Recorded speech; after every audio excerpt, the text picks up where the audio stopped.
तो फ्रेंड्स, आज हम बात करने वाले हैं राधे श्याम मूवी के बारे में। इसकी रेटिंग्स की बात हम नहीं करेंगे क्योंकि ये मूवी अभी जल्दी रिलीज हुई है। तो विदाउट वेस्टिंग टाइम एक्सप्लेनेशन शुरू करते हैं। मूवी की स्टार्टिंग में हमें कुछ साइंटिस्टों को दिखाया जाता है जो कि अपने स्पेस स्टेशन के बनाने के लिए एक अच्छा सा मुहूर्त निकलाने के लिए एक पंडित से मिलने आते हैं। जहाँ पर उनमें से एक साइंटिस्ट कहता है कि हम जिन ग्रह पर रिसर्च कर रहे हैं ये उन्हीं ग्रह को पढ़कर हमें क्या भविष्य बताएंगे या फिर क्या अच्छा मुहूर्त बताएंगे। जहाँ पर अब वो पंडित उस साइंटिस्ट से अपना हाथ मिलाता है जो कि उन्हीं के बारे में बुराई कर रहा होता है। वो पंडित उस साइंटिस्ट से कहता है कि तुम्हें बहुत ज्यादा शंका रहती है, उसके बारे में बहुत कुछ बताने लगता है।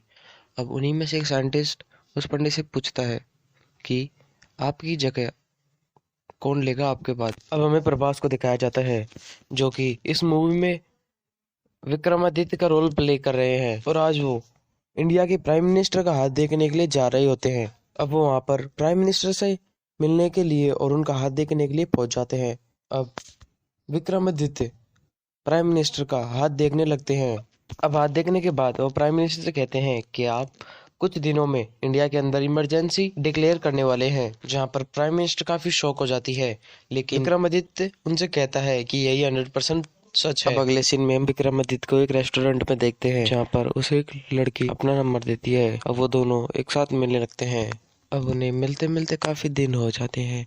जहाँ पर अब एक दिन वो लड़की विक्रमादित्य से कहती है कि मैं तुमसे शादी करना चाहती हूँ। अब ये बात सुनकर विक्रमादित्य उसी वक्त उस कार से उतर जाते हैं और वहां से चले जाते हैं। अब हमें अगले सीन में एक ट्रेन का सीन दिखाया जाता है जहाँ पर हमें पूजा हेगड़े को दिखाया जाता है जो कि इस मूवी में हीरोइन का रोल प्ले कर रही हैं और इनका नाम इस मूवी में प्रेरणा है। अब वो कुछ आदमियों से कहती है कि क्या तुम मुझे होल्ड कर सकते हो, जिस पर वो अपना स्टॉल निकालकर अपनी कमर में बांधकर उन्हें दे देती है और फिर वो ट्रेन से बाहर एक झूलने लगती है। कुछ देर बाद ट्रेन के बाहर झूलने पर वहां पे एक पिलर आ जाता है जिसकी वजह से प्रेरणा अंदर आ जाती है।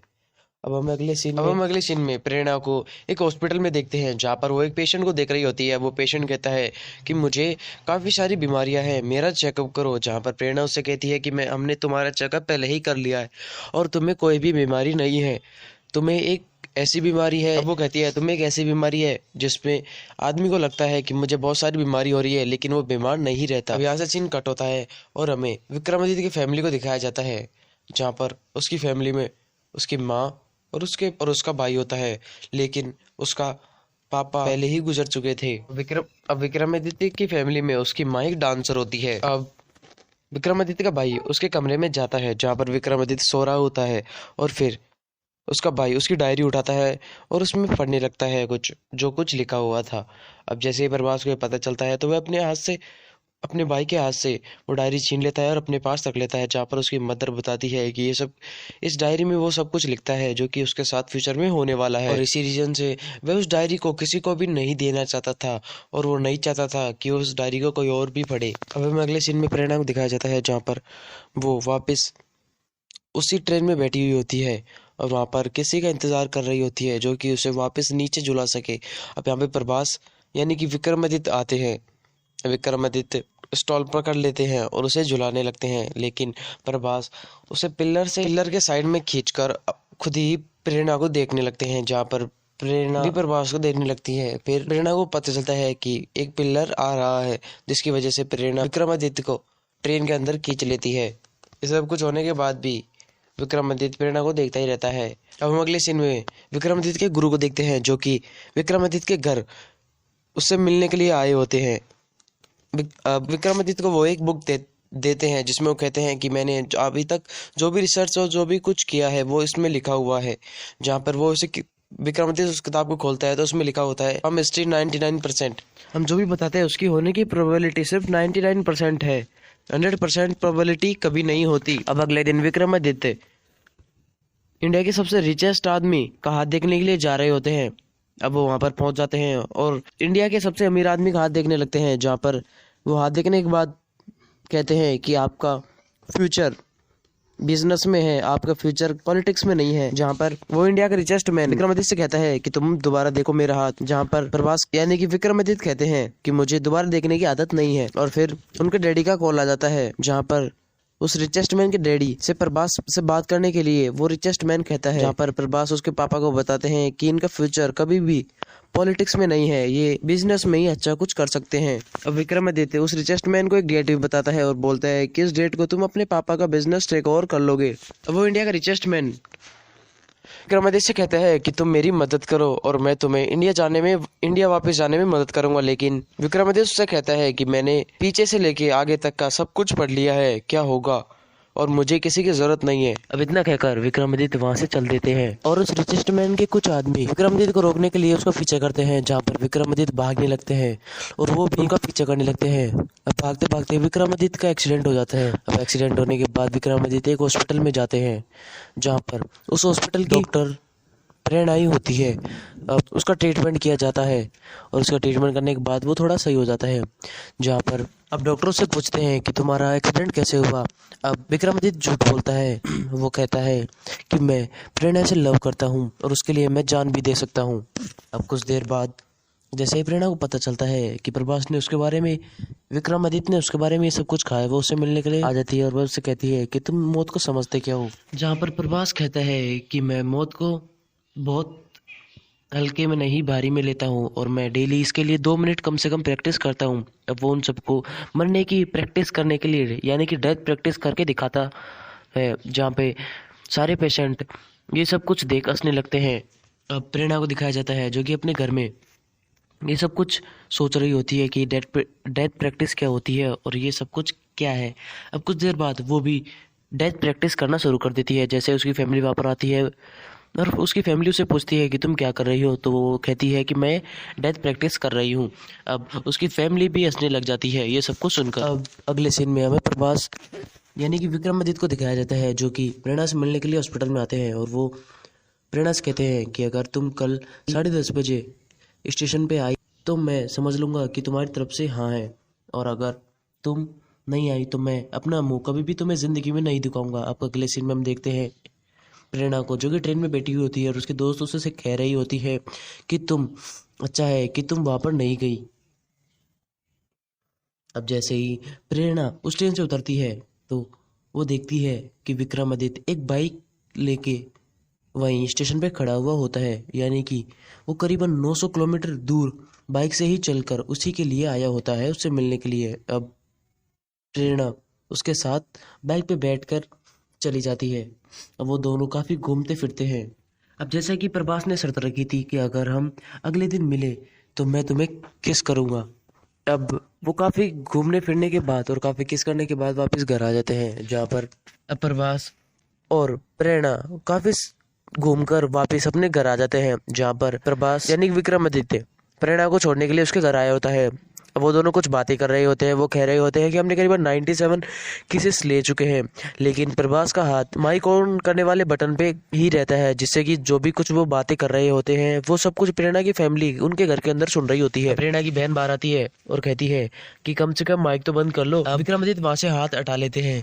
अब अगले दिन जैसे ही प्रभास यानी विक्रमादित्य अपने घर पे खाना खा रहे होते हैं, उसके फोन में एक कॉल आता है और उसका वो कॉल उसकी माँ उठाती है, जहाँ पर उसकी माँ से कोई बात करता है और ऐसे बोलता है कि क्या ये कॉल विक्रमादित्य की फैमिली से में से कोई किसी ने उठाया है। जहाँ पर विक्रमादित्य की माँ हाँ कहती है और फिर उसे कोई 3 केसेस देके बोलता है कि विक्रमादित्य से कह देना अब सेंचुरी कंप्लीट हो चुकी है, वो कॉल और कोई नहीं बल्कि प्रेरणा ने ही किया था। अब जैसे उसकी माँ विक्रमादित्य से पूछती है कि किसका कॉल था, तो विक्रमादित्य कहता है कि शायद कोई रॉन्ग नंबर होगा। फिर उसका भाई कहता है कि कौन रहे रॉन्ग नंबर। फिर उसको प्रभास बताते हैं कि यानी कि विक्रमादित्य बताते हैं कि मैं इनसे करीबन 15 दिन पहले मिला था। अगले सीन में हमें दिखाया जाता है विक्रमादित्य और प्रेरणा दोनों ही ट्रेन में घूम रहे होते हैं, जहाँ पर एक व्यक्ति प्रभास यानी विक्रमादित्य को पहचान लेता है। वो कहता है कि तुम बहुत ही बड़े भविष्यवाणी करने वाले हो ना, जहाँ पर वो कहता है कि प्लीज मेरी बेटी का हाथ देख लो, जी स्पोर्ट्स में बहुत अच्छी है, आर्चरी करती है, कि इसके फ्यूचर स्पोर्ट्स में है। जहाँ पर प्रभास उसका हाथ देकर बताता है कि इसका फ्यूचर स्पोर्ट्स में नहीं है, इसे एजुकेशन में बिठाओ। अब प्रभास उस ट्रेन से उतर जाते हैं। अब जैसे वो ट्रेन से उतरता है प्रभास को रियलाइज होता है कि ये ट्रेन अब कुछ देर बाद एक्सीडेंट होने के कारण पटरी से नीचे उतर जाएगी। उस ट्रेन को रोकने के लिए वह उस ट्रेन के पीछे भागने लगता है। अब वो जंगलों से होते हुए उस ट्रेन के ट्रैक के आगे जाकर एक पेड़ को गिरा देता है जिससे कि ट्रेन रुक जाए, लेकिन बदकिस्मती से वो ट्रेन दूसरे ट्रैक पे चली जाती है और अब प्रभास का मुंह काफी उतर जाता है, यानी कि विक्रमादित्य का मुंह उतर जाता है और वो काफी उदास हो जाता है कि वो एक ट्रेन हादसे को नहीं रोक पाया। अब अगले सीन में हम प्रेरणा को देखते हैं जो कि अपने टीवी में वो एक्सीडेंट को देख रही होती है, जो कि ट्रेन के एक्सीडेंट को देख रही होती है, जो कि प्रभास ने बोला था वैसा ही हुआ था। अब वो प्रभास को इतनी बड़े सब कुछ मानकर उसे पता चल जाता है कि एक प्रभास एक बहुत ही बड़ा भविष्यवाणी करने वाला है। अब अगले दिन प्रेरणा विक्रमादित्य को बुलाती है अपना हाथ देखने के लिए, जहाँ पे विक्रमादित्य उसे उसके बारे में काफी कुछ बताता है फ्यूचर के बारे में, और वो कहता है कि तुमको काफी अवार्ड्स भी मिलेंगे तुम्हारे इस मेडिकल फील्ड के चक्कर में। अब तभी बदकिस्मती से प्रेरणा की नाक से काफी सारा खून निकलने लगता है। अब प्रभास तो उसे हॉस्पिटल लेके जाता है, उसी हॉस्पिटल में उसके चाचा भी रहते हैं जो कि उसी का ट्रीटमेंट करना शुरू कर देते हैं। फिर प्रभास को पता चलने लगता है, अब प्रभास तो उसे हॉस्पिटल लेके जाता है, उसी हॉस्पिटल में उसके चाचा भी रहते हैं जो कि उसी का ट्रीटमेंट करना शुरू कर देते हैं। फिर प्रभास को पता चलता है कि इसके एक बीमारी है, लेकिन जैसा कि प्रभास ने यानी कि विक्रमादित्य ने पहले ही भविष्यवाणी कर दी थी या प्रेरणा को यह बता दिया था कि तुम काफी लंबी जियोगी और तुम्हारी उम्र काफी लंबी है, तुम अभी नहीं मरोगी, लेकिन उसके चाचा उस पर बिल्कुल विश्वास नहीं करते और वो कहते हैं कि इसकी एक ऐसी बीमारी है जिसका ट्रीटमेंट अभी तक इस दुनिया में नहीं है और इसकी मृत्यु करीबन 2-3 महीने में हो जाएगी। लेकिन प्रभास अपनी बात पर अड़ा हुआ होता है कि ये अब नहीं मरेगी, बिल्कुल नहीं मरेगी, ये अपनी लाइफ लंबी पूरी जिएगी। अब विक्रमादित्य का टेस्ट करने के लिए कि इसकी भविष्यवाणी सच होती है या इसको कुछ पता भी है कि नहीं फ्यूचर के बारे में, इसलिए प्रेरणा के चाचा अब उसे अपने पास बुलाते हैं, जहाँ पर वो उसे काफ़ी फिंगरप्रिंट्स देते हैं जो कि पेपर में चिपके हुए थे और उसे पूछते हैं कि ये कौन है, इनके बारे में बताओ। जहाँ पर विक्रमादित्य उनके बारे में सब कुछ बताता है A to Z कि ये कब मरेंगे और ये इनकी मौत कैसे हुई है और इनमें से कब मरेंगे, कैसे मरेंगे और उनकी मौत कैसे हुई है। अब ये सब कुछ जान के उसके चाचा काफ़ी घबरा जाते हैं और वो भी अब विक्रमादित्य में भरोसा करने लग जाते हैं उसकी भविष्यवाणियों में। अब उसके बाद विक्रमादित्य और प्रेरणा मिलने लगते हैं वापस पहले जैसे ही। अब अगले सीन में हमें दिखाया जाता है कि जो रिचेस्ट मैन था जिसकी भविष्यवाणी विक्रमादित्य ने पहले ही कर दी थी कि तुम इस डेट को अपने पापा का बिजनेस टेक ओवर कर लोगे, उसी दिन वो बिजनेसमैन गोल्फ खेल रहा होता है और तभी 2 कार उसके घर में एंटर होती है और उनमें से उसका सिस्टर निकल के उसे बताता है कि आपके पापा अब नहीं रहे, यानी कि विक्रमादित्य की वो भविष्यवाणी भी सच थी जो कि उसने उस रिचेस्ट मैन के लिए बताई थी। अब विक्रमादित्य प्रेरणा को अपने घर दिखाने के लिए अपने घर लेके जाता है, वहां उसे अपनी मम्मी से भी मिलाता है और वह अपने पापा की तस्वीर दिखाकर कहता है कि अब मेरे पापा नहीं रहे और उसे अपने घर के बारे में बताने लगता है कि ये मेरा बेडरूम है और ये और वो। अब उसे प्रेरणा को डायरी मिलती है, वही डायरी जिसमें विक्रमादित्य अपने फ्यूचर में जो भी कुछ होने वाला है वो लिखता था। अब वो विक्रमादित्य की वो डायरी प्रेरणा पढ़ने लगती है, लेकिन तभी विक्रमादित्य आ जाता है और प्रेरणा उस डायरी को फेंक देती है। लेकिन विक्रमादित्य को पता चल जाता है कि शायद इसने कुछ पढ़ लिया होगा, लेकिन प्रेरणा ने पूरी डायरी नहीं पढ़ी थी, शुरू के कुछ पेज ही पढ़े थे जो कि प्रेजेंट के ही थे, यानी कि फ्यूचर का उसने भी कुछ नहीं पढ़ा था। अब विक्रमादित्य उस डायरी को उठाकर अपने कोट में रख लेता है और वो दोनों शाम को एक पार्क में मिलते हैं जहाँ पर वो दोनों कुछ बातें कर रहे होते हैं। अब ठंडी हवा चलने के कारण प्रेरणा को काफी ठंड लग रही थी। अब विक्रमादित्य अपना कोट उतार कर दे देते हैं। अब उस कोट में विक्रमादित्य ने अपनी फ्यूचर की डायरी रखी थी। अब विक्रमादित्य को ये सब कुछ ध्यान नहीं रहता।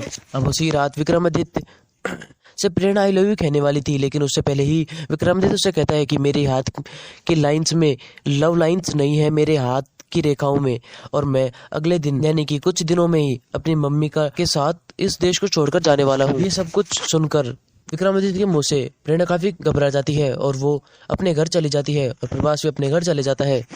अब प्रेरणा अपने घर जाकर बात तब में ना रही होती है और उधर विक्रमादित्य अपने गुरु से मिलने के लिए गया होता है। अब जैसे ही प्रेरणा को पता चलता है कि वो डायरी उसी के कोट में है, तो वह उस डायरी को पढ़ने लगती है जिसमें विक्रमादित्य ने उसके फ्यूचर के बारे में उसके आखिरी दिन तक सब कुछ लिखा हुआ था। जहाँ पर उसे डायरी को पढ़ने लगती है और उसमें कहता है, उसमें विक्रमादित्य ने डायरी में सब कुछ लिख रखा होता है कि वो अपनी माँ की जिम्मेदारियों को अपने भाई के ऊपर दे देगा और उसमें एक लाइन ये भी लिखी हुई होती है कि प्रेरणा के साथ आखिरी दिन। अब इन सब का एक ही मतलब था कि प्रभास प्रेरणा से लव करता था और वो उससे झूठ बोल रहा था कि वह कुछ बाहर जाएगा उसकी मम्मी के साथ इस देश को छोड़कर, क्योंकि वो बताना नहीं चाहता था कि प्रभास अब कुछ दिन में मरने वाला है, विक्रमादित्य कुछ दिन में मरने वाला है। लेकिन उस डायरी के कारण प्रेरणा को पता चल जाता है कि विक्रमादित्य कुछ दिन बाद नहीं रहेगा, क्योंकि उसकी भविष्यवाणी उसी ने की थी। वहाँ पर उसके गुरु को भी पता चल जाता है कि उसकी मौत कैसे होगी। जैसे ही वो हैंडशेक करता है तो उसे पता चल जाता है।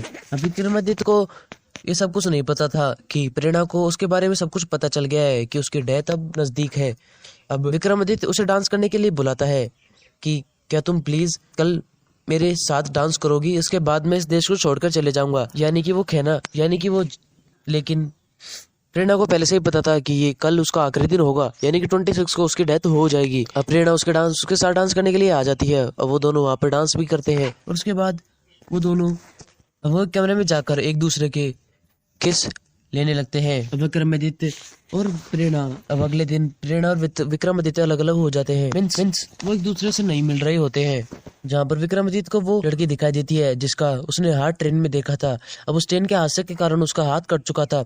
अब वो लड़की उसे कहती है कि देखो अब मेरे पास हाथ ही नहीं है, अब तुम मेरा फ्यूचर कैसे बताओगे। इसका मतलब वो कहती है कि जिनके पास हाथ नहीं होते वो अपना फ्यूचर खुद ही लिख सकते हैं, उनके पास से पावर है। अभी सब कुछ कहकर वो वहां से चली जाती है। अब उस दिन उसका माँ का एक डांस का कॉम्पिटिशन होता है, जैसे कि मैंने आपको पहले ही बता दिया कि उसकी माँ एक डांसर थी। अब उस दिन उसका माँ का एक डांस कॉम्पिटिशन होता है और उसी दिन पानी के कारण प्रभास की मृत्यु होने वाली थी, यानी कि प्रभास मरने वाला था। अब अपने भाई के गले मिलता है क्योंकि उसे पता था कि आज उसका आखिरी दिन है, और अपनी जाकर अपनी माँ से भी मिलता है। अब प्रेरणा को पहले ही ये सब कुछ पता चल गया था कि प्रभास ने उसकी भविष्यवाणी कर दी है कि वो लंबी उम्र जिएगी। तो वो सब कुछ ऐसे सोचती है कि अगर वो मर जाएगी तो शायद प्रभास जिंदा हो जाए, इसलिए वह अपनी कार को बहुत स्पीड में दौड़ाकर उसका हैंडल छोड़ देती है और वो नीचे फाड़ से नीचे करने की कोशिश करती है। लेकिन तभी एक ट्रक आता है और उसका एक्सीडेंट हो जाता है। एक्सीडेंट होने के कारण उसे हॉस्पिटल में भर्ती किया जाता है और हॉस्पिटल में भर्ती करने के बाद प्रभास उसे कॉन्टेक्ट करने की कोशिश करता है, जहाँ पर उसके चाचा उसका फोन उठा लेते हैं और उसे माइक में लगा देते हैं, जिससे कि प्रेरणा ये सब कुछ सुन सके। प्रभास उसे कहता है कि मैं तुम्हें मिलने के लिए आ रहा हूँ, तुम्हें जिंदा अब रहना ही होगा, मैं आ रहा हूँ। ये सब कुछ कहकर वो कॉल कट कर देता है और वो प्रेरणा से मिलने के लिए जा रहा होता है। वो वहाँ पे टैक्सी वैक्सी देखता है, लेकिन वहाँ पे कोई भी टैक्सी नहीं होती है। वो शिप से जाने के लिए ट्राई करता है। वहाँ पर एक आखिरी शिप होती है जिसपे वो कूद कर जंप करके चढ़ जाता है।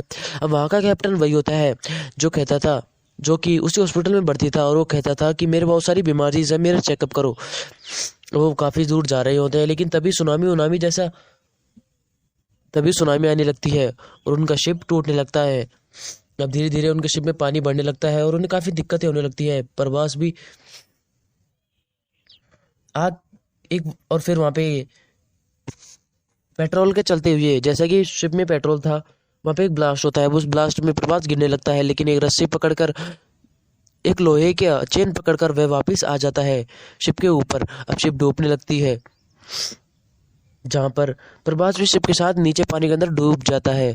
अब कुछ देर बाद वह डूबता रहता है, लेकिन जैसे ही उसे सब कुछ याद आता है वह पानी से बाहर निकल जाता है। अब हम अगले सीन में प्रेरणा को दिखाया जाता है, जो कि एक चेयर पे बैठी हुई होती है और वो प्रभास से मिलने आ रही होती है, यानी कि प्रभास की जान बच चुकी थी। और जैसा कि उसके गुरु ने कहा था कि 1% लोग अपना फ्यूचर खुद लिखते हैं, उनमें से 1% में से ही विक्रमादित्य था। और इसी एंडिंग के साथ ये मूवी समाप्त होती है। दोस्तों, हम उम्मीद करते हैं हमारी एक्सप्लेनेशन आपको अच्छी लगी होगी, तो प्लीज वीडियो को लाइक और चैनल को सब्सक्राइब ठोक दीजिएगा।